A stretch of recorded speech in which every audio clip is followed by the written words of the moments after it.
Pre, okay ka lang ba? Anong okay? Ang sakit nga? Oo nga, ang sakit. Tara, punta na nga tayo sa tambayan. A few moments later, meron na akong bagong generation. Sa paggapang sa ilalim ng mga puno at sa mga damo.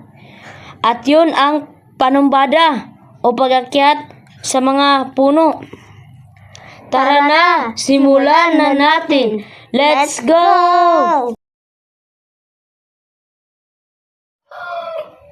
Guys, ito na ang part 3.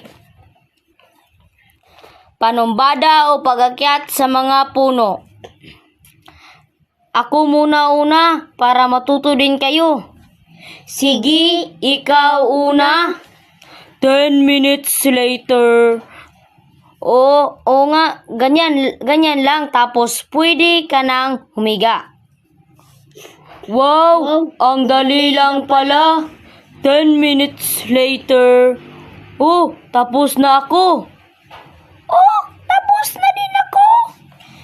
Wow, tapos na rin ako.